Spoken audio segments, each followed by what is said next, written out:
I therefore declare draft decision 45-8B.10 adopted.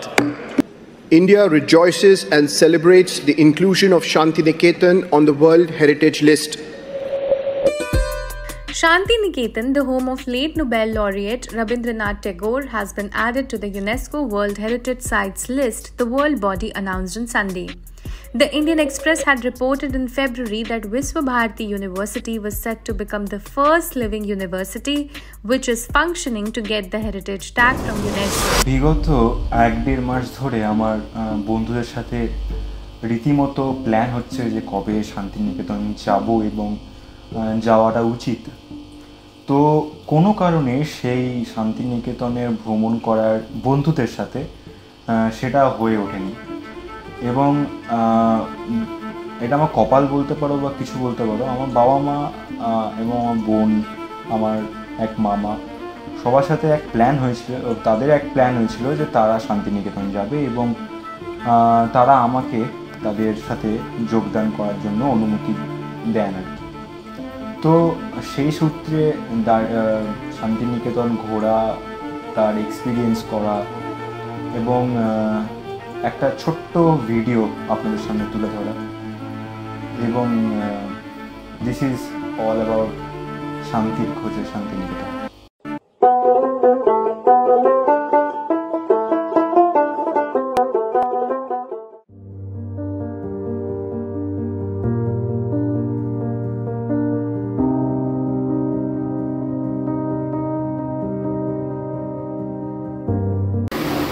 শহরের কোলাহল ছেড়ে আমরা পাড়ি দিলাম শান্তির উদ্দেশ্যে। সবুজ গাছগাছালিতে ভরা একটি জায়গা, যেতেই যেন মুগ্ধ হয়ে গেলাম। শান্তিনিকেতন শান্তির আভাস, ভারতের পশ্চিমবঙ্গের কেন্দ্রস্থলে অবস্থিত সংস্কৃতি ও শিক্ষাগত ঐতিহ্যের ভাণ্ডার।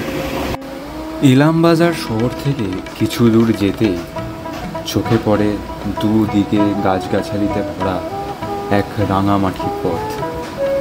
সে এক অপূর্ব দৃশ্য।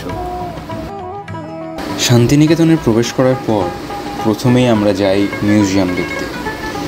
মিউজিয়ামে ফটো বা ভিডিও করা নিষেধ ছিল, তাই ফটো বা ভিডিও কিছু করা হয়ে ওঠেনি। মিউজিয়াম দেখে বেরোতেই আমরা চলে যাই সাইট সিইং কিছু দেখতে। সেখানে প্রথমেই দেখতে পাই আমার কুঠি, ছাতিমতলা, কলা ভবন এবং আরও অনেক কিছু। আর সেইখানকার লোকাল লোকেদের কিছু কথোপকথনও রেকর্ড করা হয়। কি বলছে তারা একটু শুনে নিই। প্রথমে এই যে সেকেন্ড পেজে দেওয়া আছে ব্ল্যাক অ্যান্ড হোয়াইটে, যেটা যিনি পেন্টিং করেছেন তার হচ্ছে বিখ্যাত চিত্রশিল্পী, সেটা হচ্ছে নন্দলাল বসু। ওনার পেন্টিং। আর ডান দিকে যে আমরা এই বাঁ দিকে যে আমরা হলদি রঙের যে বাড়িটা দেখছেন, এই বাড়িটা হচ্ছে আমরা রবীন্দ্রনাথ ঠাকুরের ছোটো মেয়ের বাড়ি, মানে মীরা দেবীর বাড়ি।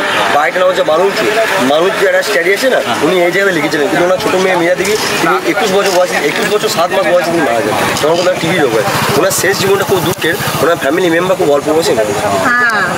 আর শেষ জীবনে কাহিনী মানে স্ট্যাডি হচ্ছে গোড়া উপন্যাস যদি পড়ে থাকেন, তার শেষ জীবনে কাহিনী ওনার কী করেছিল, কেন ব্রহ্মত্ব জ্ঞান এসেছিল।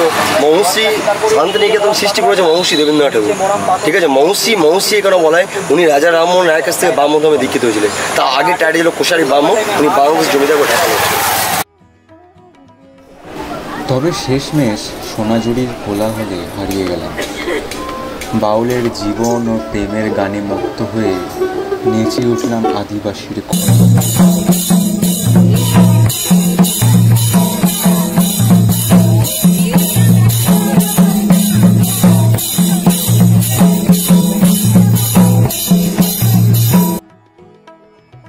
আর যদি দুপুরের ভোজনে গরম ভাত ও ঘি থাকে, তাহলে ব্যাপারটা তো বেশ। যখন সব কিছু সেরে বিকালবেলা বাড়ি ফিরি, তখন শুরু হয় প্রচণ্ড পরিমাণে বৃষ্টি। দেখার মতো।